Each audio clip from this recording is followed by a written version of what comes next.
All right. It is January 24th, 2024. You are the first interviewee on this year's podcast. Congratulations, Dr. Bennett. So usually I read a bio and then we start a conversation. Can I call you Beth after the conversation as opposed to Dr. Bennett? But you do. Yes. You are a doctor. So Beth Ciccone was born to a family of school teachers in the foothills of the Pennsylvania mountains near the town of Shippensburg. From both of her parents, she was taught a love of God, a love of the church, and the joys of learning new things. From a father of Italian-American heritage came an appreciation for travel, good stories, pasta, and other intriguing foods. We have lots to talk about. From a Swiss German mother came a love of order, attention to detail, and hearty work. This blend of attributes coalesced merrily in the academic world, where each became useful in crafting a life far different than practiced in the Cumberland Valley. Is that right? Cumberland Valley? Yeah. Beth received her Bachelor's of Science in Chemistry from Shippensburg University. She then moved to the University of Maryland Baltimore, where she received a PhD in Biochemistry and Molecular Biology while working in the lab of Dr. Gerald Wilson. The emphasis of her research was mRNA stability and the biophysics of RNA-protein interactions. After graduating, Beth worked as a postdoctoral fellow in the lab of Dr. Phil Cole, first at Johns Hopkins in Baltimore, Maryland, and then at Harvard Medical School in Boston, Massachusetts. There, her research interests have been in epigenetic pharmacology, primarily involving, this is where I'm going to need your help, acetyltransferases. There we go. And then enzymes. One more time. Acetyltransferase enzymes. Sorry. You can know my familiarity with that word. Beth tries to show love to those around her wherever she finds herself. In graduate school, she was deeply involved in a student-led initiative to feed the homeless in Baltimore City.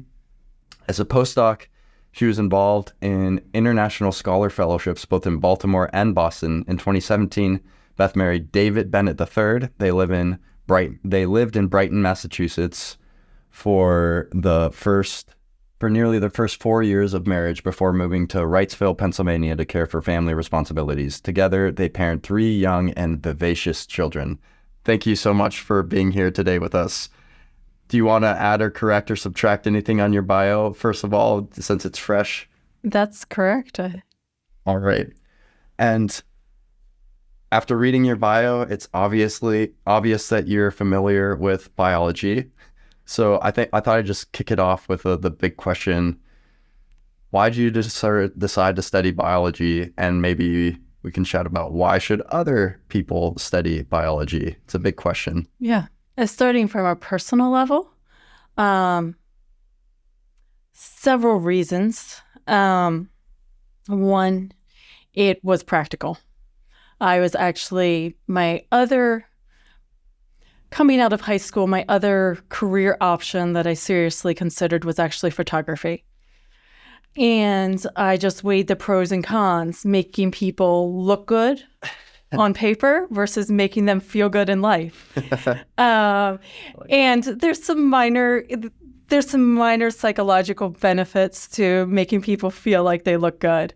But the look good in life or actually have healthy life sort of won out. I had a cousin and a half that worked at Novartis, and she gave me a lot of tips she's a little bit closer to me in age than you might predict. She gave me a couple tips on her job, what she liked about it. In high school, I really liked science, especially chemistry. And I remember shortly after maybe my junior year of high school, one of my friends actually got a summer internship at Fort Detrick doing research. And I remember just sitting there. I can still picture sitting on the curb outside at lunch and saying to myself, that is what I want to do. But she was working at Fort Detrick. It was the military. I wasn't going to compromise my ethics and work for the military directly or indirectly. And so I just sort of let it go. I shadowed at a hospital in a phlebotomy lab for a high school shadowing day. just felt really sort of boring. Okay. What's a phlebotomy lab? Phlebotomy lab, basically processing blood samples. Right. Okay. So just running, it was just sticking them in machines, and the machines generated info. Mm-hmm. And talking to my cousin who worked more in drug development at Novartis and hearing more what she did on the research end piqued my interest that way. Around that time, I also read an article about the benefits of nutritional research, and that interested me. One weekend, my parents were they were away for the weekend, speaking at some marriage seminar, and I was home alone with college catalogs, and they came home, and I announced that I am going to Cornell majoring in nutritional science. Right. And my and this is, I had taken, I was out of high school a year and a few months. And my dad's like, okay, we'll go to Cornell next weekend, or like, I'll call up my friend from college. We'll take a trip up there. It's fall. Who would not want to go to upstate New York in the fall? Right. And so we did. I happened to go there. We stayed with my dad's college friend. Sat in on a Cornell info session, and they told me nothing about the quality of their education. It was all about, we're cool, we're Ivy League. Right. And I was unimpressed. We stayed with my dad's college roommate who had sent one of their children to, not roommate, but college friend. They had sent one of their children to Cornell, and they're like, yeah, it's not worth your money.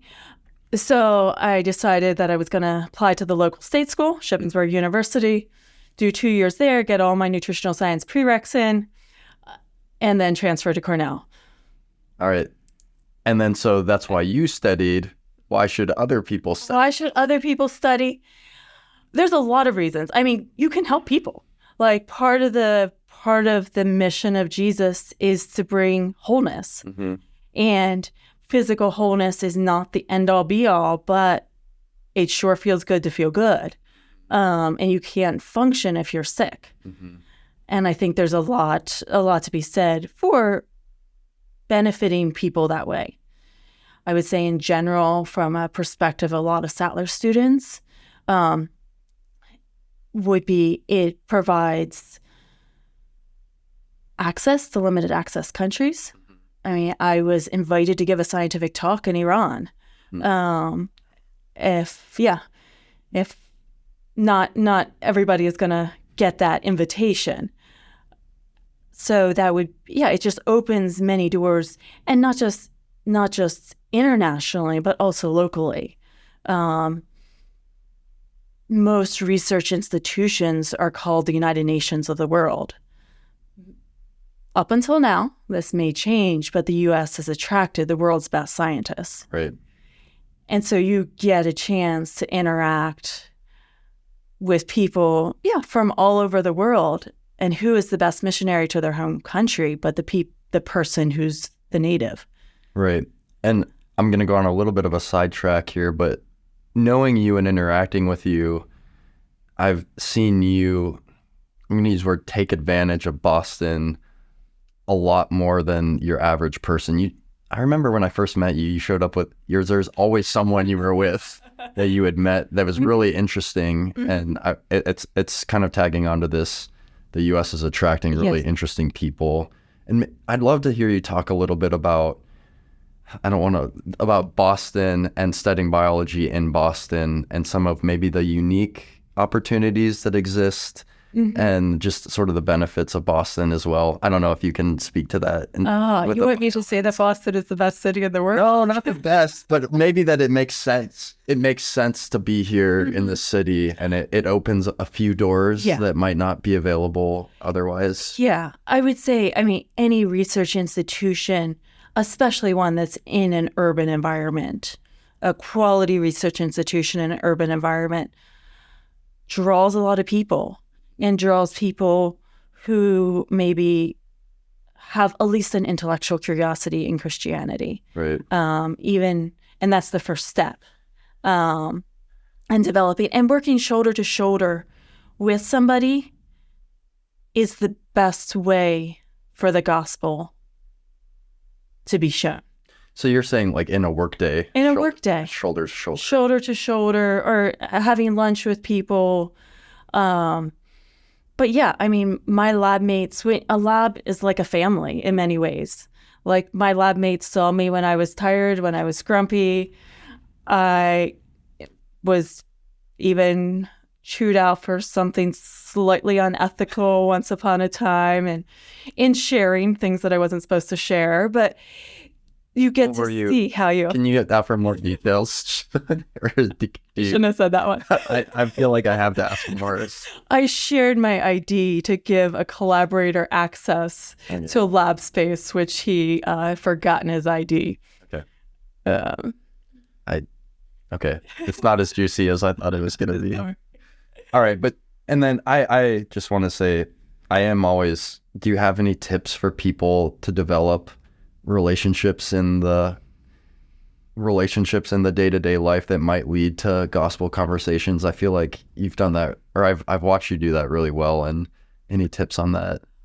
That is a tough, that's your switching brain. Yeah, sorry. Spaces there. You can read the book God Space. They have a number of good strategies in that one. But I think just being authentic is being authentic and non-preachy. If you're devoted to Christ, like, it's going to come out. What do you mean by non-preachy? I understand that, but say more on that. I'm not, but I remember in graduate school, actually, having conversations that just flow naturally. Mm-hmm. Like, what did you do this weekend? Had a conversation in graduate school talking about my cousin's wedding that turned into a spiritual conversation. Things like that. Right. And so kind of at this idea, I think at a conversational level, there's this idea that you can tell when people start a conversation and they're trying to get to an end result. So not doing that. Yes. Genuinely cares. Having legitimate conversations. Yes. Rather than having a... And it gets into the whole idea that Jesus did most of his teaching by asking questions, not by lecturing to people. I agree. Maybe I'm lecturing right now. No, you're not. All right, let's go back to bio. So you became the program coordinator for the bio program, I think 3 years? Wow, it wasn't quite that long ago. Maybe two. 2 years ago. And then one of the big initiatives was to establish multiple tracks within the biology program. Do you want to speak a little bit to that and what the tracks are and why you did that? Yeah. Things like that. We did it because not everybody has to be an MD, is cut out to be an MD. There's a whole diversity of careers open to somebody with a biology degree. And there's just different nuances of what each need. For instance, if you're going into research, human pathophysiology is not going to be as important as if you're going to PA school. Whereas something like physics is going to be more important to, say, an occupational therapist, but less important to maybe somebody who's going into nursing. So what are the tracks? Do you have them off the top of your head? So pre-med, that's what we started off with. Right. So the pre-med track, perhaps the most rigorous. You only have 2 free electives. That we work really hard to keep those free electives for our pre-med students. The basic human biology, which is the same thing as the pre-PA track. So somebody who wants to be a physician's assistant or just have a biology degree for whatever graduate program or what they want to work as a lab tech, sort of like the plain vanilla, get you everything you need for the broadest breadth of options. So that's 2. Pre-research. Again, less on anatomy and physiology, more on some of the harder math and science. Let's see, pre-PT or DPT, Doctor of Physical Therapy, OT, Occupational Therapy, and BSN, Nursing. Yeah, so each different track is tailored to a student's interests. It is tailored to the needs to get into post-doc programs. Okay. So it's whatever you need to get into. So for instance, pre-BSN, it's set up that if somebody wants to do an accelerated nursing program after they graduate from Sattler, there's usually 10, 11-month accelerated nursing programs, mainly clinical work. They get all their bookwork out of the way. These are all the courses they need to get admitted. And so in general, this is a hard question. I feel like this is more of a marketing thing, but what are the career fields you can get out of a biology major there's a lot of them. Yes. I mean, everything that I listed. And I mean, with medicine, I mean, we also talk about dentistry. We're talking about optometry, podiatry, ophthalmology, every subtype within that, or diversity. Dentistry is a great option. It gives you a good quality of life relative to some types of hospital medicine. I have a best friend who encourages all his children to be dentists. Really? Yeah. It kind of makes sense. I mean, yeah, there's a high suicide rate, but if that doesn't bother you. In dentistry? Yeah, because of the pain inflicted. I did not know that. Yeah. It's on okay. The people practicing? Yeah. Because they inflict pain? Yeah. Okay, I'll make sure to go and I'll update mine. I think it can be circumvented. But yes, I would say dentistry. My roommate in graduate school was a dentistry student. My father-in-law was a dentist. It's actually a good quality of life. You don't have to be on call on weekends most of the time. Right. And then I just wanted to give your department a shout out. Many of our one of the big tests that students prepare for is the MCAT. What does the MCAT stand for? I don't know. I should look that up. Does it stand for anything? Medical college admissions test. And so some of the students I've known spend a lot of time preparing for that. And can you talk a little bit about that process and then some of the results you've seen with the students you've worked with? So you want me to say what our median MCAT score is? You say it. Damn, that's what I want. The median MCAT score is the 98.5th percentile currently. I think it's the highest. I think it's the highest in the country. Really? I think so. Somebody can correct me, but there's a lot you could do when you have a limited N, but I'm going to milk it while we have it, so yeah. Enjoy it. But yes, our students have done well. And we actually, last year, we had our first student get into PA school. That's right. Directly out of Sattler. And it's actually harder to get into PA school. Admissions are lower than med school. So there's actually a 7% success rate of going directly from undergrad to PA school. Oh, really? And one of our students hit that. I did not know. Yes. So what's usually in between? Usually people have to work for several years in a clinical setting. I didn't know that. Yeah. That's exciting. Yeah. And then this is another sidetrack, but not really. So there's obviously the academic side of career and things like this. And then, but you mentioned before that a bio degree can open the doors to cross-cultural, let's just say missions opportunities. Mm-hmm. Are there any models or stories you know of like medical missions done right in a good way that you like to talk about or inspire you? Medical missions? Yeah. Precisely. Or anything. I'm not clinical. Anything in the sphere of biology. I would say in general, just the idea of, well, when I was at Hopkins International Fellowship, they had people come from all over the world. And we saw numerous people become believers, and seeing them go home and the effect that they were able to have in their home communities. Yeah, that makes sense. And even being a missionary doctor, do you have any thoughts on that? It gets you in the country, and it depends on how you do it. Like, are you actually caring for people? What's the setting? Right. How much are you pushing people through as fast as you can? Are you integrating into the local community? Are you planning churches? How holistically are you doing your job? There's a time, not to say that if you just run into the front lines wherever and hand out medications or do surgeries as fast as you can, there's nothing wrong with that. Right. But the more holistic your job, I think the better the benefits for other people. Yeah, that's right. All right. Changing tracks again.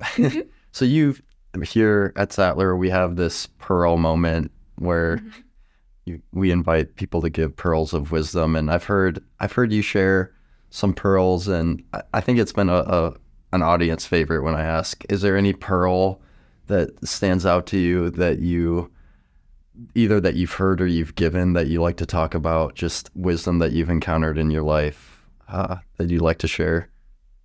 I know it's hard to think of something on the spot, but the one that's the most clear cut would actually be the house fire that I had. tell us about it. Forget if you were around for that one. When I was postdocing at Hopkins, we had spent an evening with the Veritas Forum, and they had Ravi Zacharias back when we still thought well of him, and Nabil Qureshi over to speak about the problem of, if there's a good God, why is there evil in the world? Had a great time. I think the Muslim Student Association and some of the Christian student associations sort of went together, had a blast. At the end of the evening, I was sort of tired, and one of my friends offered me a ride home, and they were super nice people, so I decided to take them up on the offer. And I lived on a little row street in Baltimore, one-way street, and we get to the one cross end of my street, and there were fire trucks there, and I didn't think anything. And we get to the other end, and there's fire trucks there, and I decided to jump out of the car, and I knew that my housemate was actually baking pumpkin pies as my birthday gift for the International Fellowship's Thanksgiving dinner the next day. They thought Mennonites were good pie bakers, and therefore I should be able to bake pies. But she volunteered to pick up the slack for me as my birthday gift. And sure enough, instead of 6 pumpkin pies for my birthday, I got what at the time looked like a gutted, not completely gutted, a kitchen gutted, stove gutted, lots of fire damaged house. I'll put it that way. Oh. And what's the pearl? Well, it was a contradiction of just being at a talk of hearing about the goodness of God in the face of evil, and I had to immediately apply what I heard to the situation.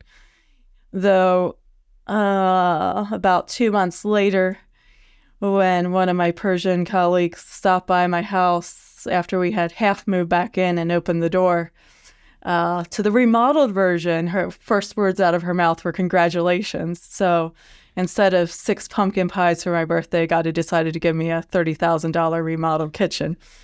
Hey, so there's a silver lining. A huge one. Yeah. That's awesome. And then speaking of pumpkin pies, no, I'm just kidding. Yep. That's one of my favorite foods. You're probably the only person that mentions food in their bio. Don't quote me on that, but you mentioned that from your father, who was Italian-American heritage, came into appreciation for travel, good stories, pasta, and other intriguing foods. Is there anything more there? What kind of intriguing foods are you talking about? I do like trying diverse cuisines, especially hanging out at the Hopkins International Fellowship. We had a different ethnic cuisine almost every week, and I enjoy trying to cook. What's some of your favorite? I'm just curious. Or top 5, top 10. Top ethnicities? Yeah. Ethnicities? Yeah. Well, I mean, my mother claims I inherited all my father's taste buds and none from her. I do really like Italian food. And then it's just sort of a radius out from there. I would say Middle Eastern, Greek, Persian would sort of be the next. Right. Turkish. As long as you use tomatoes. My father's cooking advice was, if it doesn't taste good, just add more garlic. So anybody that uses garlic, tomatoes, eggplants, you have a likelihood of being good. Does studying biology make you a better cook? It's actually interesting. A lot of biologists do tend to dabble in cooking. There was actually IPI in graduate school. His wife worked for a restaurant in Baltimore where the PI was actually few few months away from graduating from Hopkins biophysics program and just didn't feel like writing his thesis. So he just dropped out and started a restaurant. That makes sense to me. And then Because lab is just mixing things up. And then tying this back to sort of a previous conversation, have you found that food is like an entryway to friendship? Yes. And Because everybody has to eat. And so how do you become how do you leverage that interest to make connections with people? And It's at least one conversational starter when you're a nerdy lab person who hasn't left the lab to do much else in life. And would you make food together, or would you go out to a restaurant? Sometimes having them teach you how to cook their ethnic food. And do you do that at their abode or your abode? It depends. It depends. Okay, got it. Not in the lab. Not in the lab. But how would that? That would be a biosafety concern. That's right. And then, so you mentioned one book called God Space. Are there any other areas of just books, or any books, or even other things that you consume on a regular basis? Consume. Just Sure. media, books, not necessarily media, podcasts that you like to talk about. If not, yeah, another book, on that subject, I think would be Once I Was Lost. Forget the authors, but it's by InterVarsity Press. Okay, what's that? It's the 5 thresholds a postmodernist must cross to become a believer. Okay. So analogous to, we talk about sowing and reaping, but it sort of puts that sowing and the early stages into categories. It's not just when someone makes a decision for Christ. It's each of those early things, like learning to trust a Christian. Right. Having intellectual curiosity, being willing to change. Got it. And then I'm going to say one of the harder questions for the end, if you're ready. Uh-huh. It's not a hard question, but I think it's one that a lot of people might resonate with. And I want to ask it. If you're a young lady and you have a vision for career and family and studying biology, but there's sort of you feel like you have to choose between the two, how do you approach that decision in life? And can you help me navigate that tension as to why, if you have a mind for a family, studying isn't necessary? You shouldn't preclude or just close the door on studies. Definitely not. Does that make sense? So tell me about it and how you've gone about. You're a mother. You have a family. Yeah. I'd love to hear how you balance all these things. You can ask me in 20 years for my analysis of whether I did everything right. Maybe 40 years. So what do they say? How your grandchildren turn out? Right. Yeah. Parenting is as hard as a PhD or harder. But I think whether it be medically relevant topics or just whether it's learning how to think, how to deduce, teaching your children how to deduce logically at any point. Getting an education is not a lost cause. Right. Thankfully, I didn't have to go into debt at all. And that was definitely helpful. But learning how to think and being able to train your children how to think is never a lost cause. It definitely helps to marry a guy who is invigorated by your studies instead of intimidated by them. I think my husband actually enjoys my teaching, maybe not as much as I do, but notably enjoys it just because of the great conversation starters it is. His degree is in chemical engineering, and so we have some overlap. We can at least carry a scientific conversation on some topics. Okay. So yeah, Sattler is good because they respect family. Right, and I think that's just an institutional tension that we're trying to. Mm-hmm. We're a new institution, but how do you respect family while having a deep respect for intense study? Yes. And intense study that might, so there's some people that med school is a huge time commitment with your wife, a lot of time. And I feel like there's a way to balance those right, where you can do both without losing one or the other. We have to believe that, right? Yeah.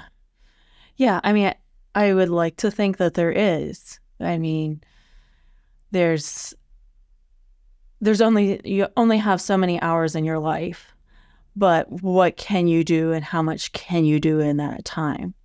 I mean, I prep for class while my children sleep. That's how I calm myself down in the evening.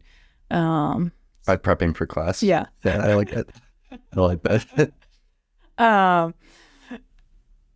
Over break, I had some issues actually that I just couldn't fall asleep because I didn't have anything to calm myself down to study. But so yeah, there's a balance. I mean, I obviously I would not want to be a physician that's, that's why I'm teaching at Sattler and not working in research, because they expect 60 hours in the lab in research. And I just didn't want to do that. And teaching is much, much more forgiving, and on a part-time basis, it's possible. Right. I know other people, I mean, who are attending positions but have picked pulmonology or something that's less demanding, less on-call time. I'm not going to... What's pulmonology? I think I can... Pulmonology. Pulmonology. Lungs. Yeah. Yeah. I just for the audience, Yeah. Just kidding. Yeah. And then, how many children do you have? And 3. What are their names? It's David the Fourth, Angelina, and Miriam. And so you're able to teach and be a mother at the same time. You can critique. I'm not critiquing. Currently trying to do both. Good. Yeah, I think it's just something that I'm encouraged by, because a lot of times people, there's like, you can only do one or the other. Mm-hmm. And obviously you have to balance it. It helps that I got married not at 25. Right. And sort of had built a fairly good foundation before I got married. Okay. And had taught classes a couple times before I had 3 children, and things like that add to it. And we have a good support network, and I have a good husband. That's great. And then I'll cover travel, because I know you've traveled. You mentioned Iran in this conversation. I didn't end up going there. I was going to ask you, did not end up going. My PI cared about me and told me I shouldn't go. Oh. I got the invite, a week or 2 before the U.S. issued a travel advisory. And PI stands for? Oh, Principal Investigator. Which is in what? So it is a person who gets a grant from the NIH. Got it. So basically, if you're in research, I did graduate school, got my PhD, and then I worked as what we call a post-doctoral fellow. It's, in essence, the PhD equivalent of medical residency. So you're working under somebody. So your PI didn't advise you not to go to Iran? Yes. But I know at least last year you were in the UK. Is that right? Yes. What were you doing in the UK? That was just more for family. Okay, got it. I was at a conference in Switzerland, a conference in Portugal, traveled to see friends, colleagues, stopped by Turkey, spent some time in Egypt. And was your travel fueled by your fueled by your studies or motivated by your studies? A lot of my travel has been either to scientific meetings, right? When I was more active in research, or just to see my friends. Got it. I'm still waiting on my wedding invite from India. One promised when somebody actually gets engaged. So you are selfishly motivated. Shit, I knew it. And then just to wrap things up here, Graham, do you have any questions that I missed? Is there any other big topics that you might want to talk about with the audience? Yeah, I mean, I would say I'll touch briefly on careers in science. I mean, there is nursing, there's non-health related fields. Well, and there's also public health, there's hospital administration, there's sort of medical administration, the business end of medicine.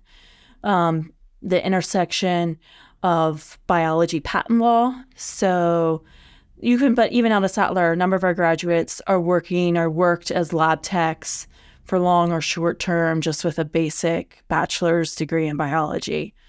So you can do that if you want to hang out in Boston. You can probably do that the rest of your life. Right. Techs have the best data. So maybe I can drill into another comment now that it just resurfaced. Some Christian communities do have a distrust for the medical community, and I'll just say scientific literature, and I hear it in politics right now, resurfacing every once in a while. How do you navigate how to interact with the distrust for the medical community and science, especially I'll get into like the Christian pockets that you tend to find that. Do you have any thoughts on that you're willing to share? It makes no sense to me because God created the world. God created order. Science is a manifestation of the characteristics of God. Mm-hmm. I'm not sure. I'm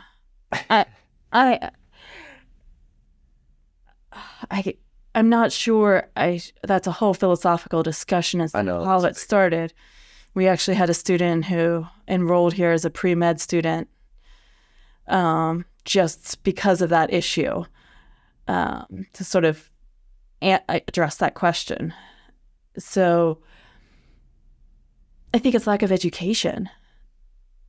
We're not just, these words have definitions, and I would say not knowing what certain terminologies mean. Oh, here's a great one. One of my friends from my church in Baltimore was a nuclear medicine technologist. Okay. So just the idea of a nuclear medicine technologist. You use a lot of big words, so Graham and I are probably there learning. Yeah. He ran an MRI machine. What's the big deal? Right. Actually, when I was at Hopkins, I ran to Philly to do some work with a collaborator at Fox Chase, and I actually had nucleosomes. And we got done a little bit early, and I was with my grad student that I was training, and she was from Austria, and I'm like, we're done early before our train. Let's go see the Liberty Bell. Right. And so we're carrying this ice bucket with this little teeny tiny test tube of nucleosomes, and all of a sudden there's a metal detector and security, and I'm like, what do I tell them is in there? If I say nucleosomes, they're going to freak out that it's radioactive. And it's just nucleosomes. It's just proteins. And I forget. I might have just said, protein. I forget what I said. But there's a lack of education leads to a lot of mistrust of names. Right. Just in biochemistry class on Monday, we were talking about, and I actually failed to mention this to the class, but we're talking about niacin nicotinamide and how it was basically renamed to keep it away so people won't associate it with nicotine. Right. What is that? Vitamin B5. Okay, got it. Did you know that, Cam? No, I'm just making sure I'm not the only one in the room. So yeah, just renaming to make it palatable that if somebody is reading their list of ingredients in their bread, they're not freaking out that they're ingesting cigarette smoke. So maybe I'll just get at this because this is such an interesting conversation. Do you think that there are elements of science that have political motivations? I know that that's sort of a new trend that I'm seeing. That people think that? Yeah, it came out during the COVID era. Some of the COVID era talks about, hey, like the government is trying to manipulate science for some. What data do you have to support that hypothesis? Do I have? Yeah. What data is being presented to support that hypothesis? That the government is manipulating. Yes, if you have a hypothesis, usually there's some preliminary data that needs to be associated with it. I'm just trying to represent the audience I know here. So obviously you need to have data to have a claim. Yes, there's also, there's how you present the data. Right. People do fraudulent scientific work. I'm not saying that I'm not saying that fraud doesn't happen. I'm not saying that error doesn't happen. Right. But releasing info into the public domain, there are evil people in every field. Mm-hmm. But the vast majority of scientists I've worked with are actually very well-natured people. And I've had good experiences. But especially in research, yes, you do need to survive. And there's NIH policies that may push for publications, but I've worked with a lot of just golden-hearted people in research. And the scientific community, you can always, if you have questions about somebody's data, you can try to replicate it. So, and then this is a hard question, but for your average person who might not pursue a PhD, what is one way to sort of take a step towards being able to educate yourself towards understanding scientific literature? And I know that's a hard question, but if one of the problems is lack of education, then what's one way to sort of bring yourself to understand the other perspective better? Get a biology textbook and read it. There you go. Or you could come to Sattler. Have somebody teach it to you. I'm asking. At least at Sattler, one of the advantages of Sattler is we make all students take freshman biology, just so they have at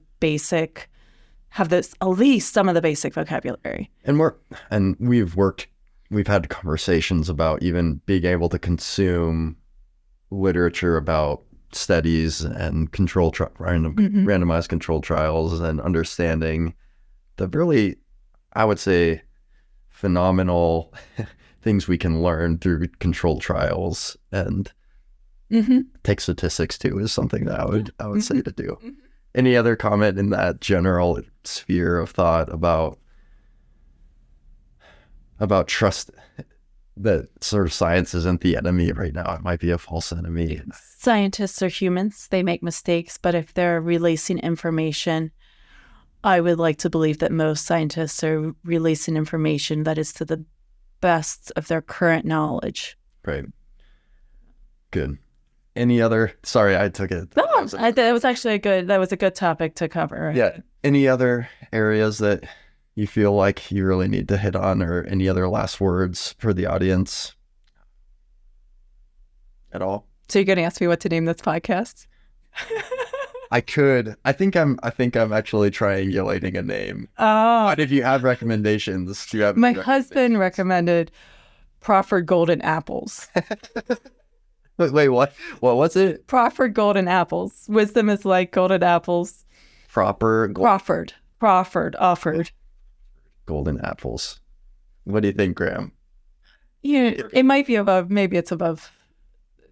Maybe it's too hard to grasp. But. No.